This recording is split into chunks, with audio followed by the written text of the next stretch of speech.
Assalamualaikum warahmatullahi wabarakatuh. Nama saya Siti Ajijah. Saya dan teman saya yang bernama Ria Afrita, Elva Adriana, Mawardani, dan Nur Fadli. Kami dari kelompok 2 akan mempresentasikan hasil diskusi kami tentang manajemen pemasaran dan promosi bisnis. Baiklah, saya akan membahas tentang definisi manajemen pemasaran. Manajemen pemasaran adalah salah satu kegiatan pokok yang dilakukan oleh sebuah perusahaan untuk terus mempertahankan kelangsungan perusahaannya agar nantinya bisa berkembang dan mendapatkan keuntungan ataupun laba. Jadi, manajemen pemasaran ini sangat dibutuhkan pada setiap bisnis ataupun seluruh bisnis. Mengapa demikian? Karena dengan manajemen pemasaran, sebuah produk ataupun jasa dapat dikenal oleh konsumen ataupun malah sebaliknya. Maka daripada itu, pihak perusahaan hendaklah mengetahui diskursus terlengkap terkait dengan manajemen pemasaran tersebut. Baiklah, hanya ini yang dapat saya sampaikan. Selanjutnya akan dilanjutkan oleh teman saya. Baiklah, saya akan menjelaskan tentang proses manajemen pemasaran. Proses pemasaran secara sistematis pertama yaitu analisis peluang besar. Jadi, analisis lingkungan pemasaran sangatlah penting. Mengapa dikatakan seperti itu? Untuk meraih segala peluang-peluang dari setiap perubahan yang terjadi. Kemudian yang kedua itu meneliti dan memilih pasar sasaran dan upaya memposisikan pasar. Jadi, kisi-kisi produk atau pasar harus dapat diperkirakan dari berbagai atau dari masing-masing pasar sasarannya. Kemudian yang ketiga ini mengembangkan strategi pasar. Maksudnya ialah perusahaan itu harus mengembangkan suatu perbedaan dan strategi penempatan pada setiap pasar sasarannya.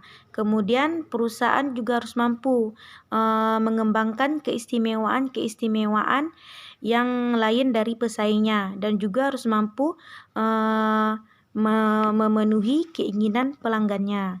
Kemudian yang keempat ini perencanaan program pemasaran.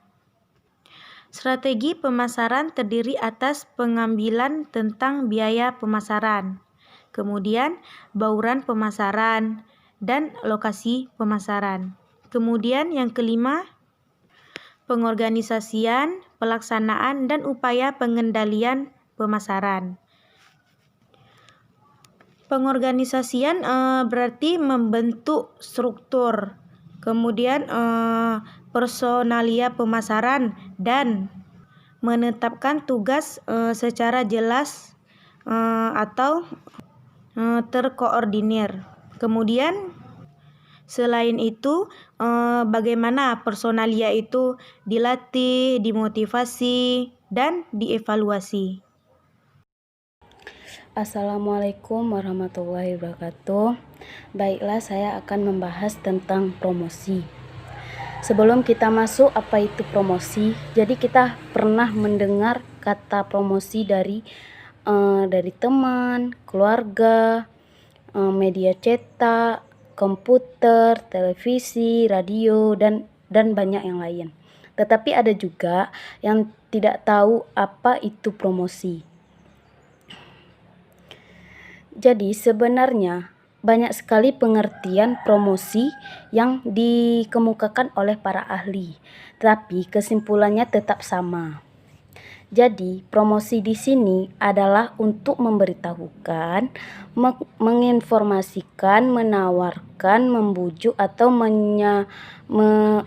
menyebarluaskan suatu produk atau jasa kepada calon konsumen dengan tujuan agar calon konsumen tersebut pada akhirnya dapat melakukan pembelian. Jadi cuma itu yang bisa saya jelaskan. Selanjutnya akan dibahas oleh Nur Fadli. Assalamualaikum warahmatullahi taala wabarakatuh. Saya akan menjelaskan tentang tujuan promosi. Tujuan promosi di sini adalah terbagi tiga. Yang pertama adalah tujuan promosi inter, yang kedua adalah tujuan promosi perantara, yang ketiga adalah tujuan promosi konsumen. Yang dimaksud dengan tujuan promosi di sini adalah sebuah upaya untuk menginformasikan atau menyebarluaskan dan mengajak masyarakat untuk menjadi pelanggan sebuah produk dari sebuah brand. Tujuan di sini adalah untuk penjualan.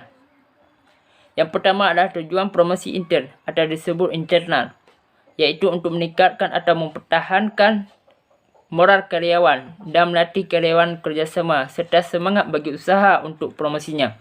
Yang kedua adalah tujuan promosi penjualan perantara, yaitu untuk mengatasi fluktuasi yang bersifat musiman dalam pesanan. Misalnya, ditawarkan kepada perantara dari unit gratis apabila ia membeli 10 unit atau memberikan potongan harga musiman 25%. Teknik promosi semacam ini dapat memberi atau mendorong jumlah pembelian yang lebih besar. Yang ketiga adalah promosi penjualan konsumen. Yang dimaksud promosi penjualan konsumen di sini adalah sebuah usaha untuk menyebarluaskan atau menawarkan sebuah produk atau jasa dengan tujuan untuk menarik produk untuk calon pembelinya, yaitu untuk membangun citra atau branding di mata konsumen sesuai apa yang diinginkannya. Sekian. Assalamualaikum warahmatullahi wabarakatuh. Warahmatullahi wabarakatuh. Saya akan menjelaskan macam-macam strategi promosi. Sebelum saya menjelaskan macam-macam strategi promosi, saya akan menjelaskan apa itu strategi dan apa itu promosi.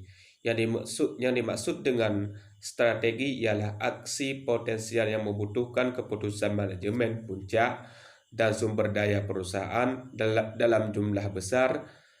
Dan yang dimaksud dengan promosi ialah sebuah usaha ataupun sebuah usaha untuk menyebarluaskan atau menawarkan sebuah produk atau jasa dengan tujuan menarik para calon konsumen untuk membelinya.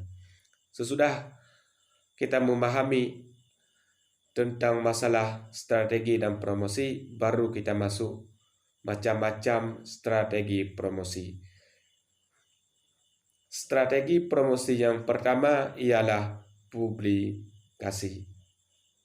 Publikasi ini ialah membuat konten yang diperuntukkan bagi publik atau umum. Yang kedua ialah event yang biasa disebut dengan kegiatan dengan bahasa Indonesia. Yang dimaksud dengan kegiatan ekonomi adalah segala aktivitas yang dilakukan oleh manusia dalam upaya penemuan kebutuhan hidupnya. Yang ketiga, pemberitaan atau disebut dengan bahasa Inggris news ialah laporan lengkap atau informatif yang telah disajikan sebagaimana yang telah dianggap penting. Dan yang keempat, community involvement.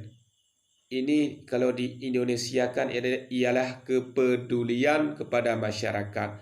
Dan yang kelima ialah identitas media.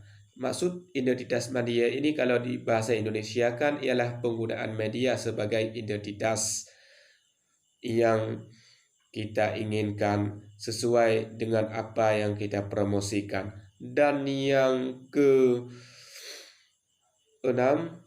ialah tourbing, ialah mempengaruhi. Maksud mempengaruhi di sini membawa dampak atau turut serta. Dan yang ketujuh ialah social investment, ialah investasi sosial. Investasi sosial ialah upaya penanaman modal untuk